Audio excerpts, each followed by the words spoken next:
আর মনে রাখবেন প্রিয় ভাইয়েরা, দুনিয়ার জীবনে আমরা যাদেরকে নিয়ে বসবাস করি আর কি, প্রকৃত অর্থে তারা আমাদের আপন নন।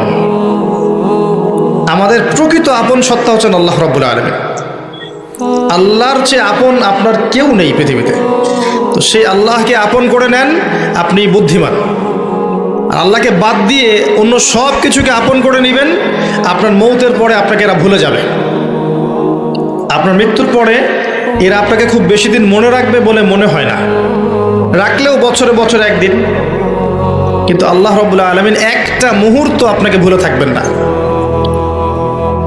একটা হাদিস মনে পড়লো যে আল্লাহ পাকের কাছে 100টা রহমত আছে, মানে 100 ভাগ রহমত আছে, দয়া আছে, ভালোবাসা আছে। তার মধ্যে 1 ভাগ তিনি সৃষ্টি জগতের মধ্যে দিয়েছেন। ওই যে গাভী তার বাচ্চাকে চেটে পরিষ্কার করে না, কুকুর তার বাচ্চাকে দুধ খাওয়ায় না, ওই 1 ভাগ রহমতের জন্য, 1 ভাগ দয়ার কারণে। বাকি 99 ভাগ রহমত আল্লাহ পাক তার নিজের কাছে রেখেছেন, যেটা দিয়ে তিনি কিয়ামতের মাঠে বান্দার প্রতি রহম করবেন।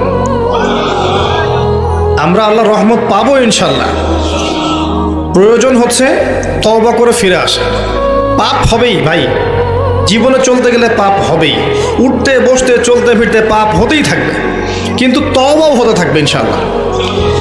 যত পাপ তত তওবা, যত পাপ তত তওবা।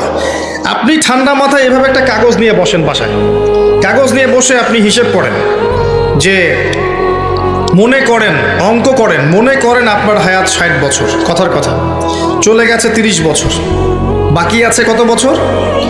30 বছর। শেষের 5 বছর মাইনাস করেন। এই 5 বছর আপনি চাইলেও মনের মতো আমল করতে পারবেন না, ঠিক আছে?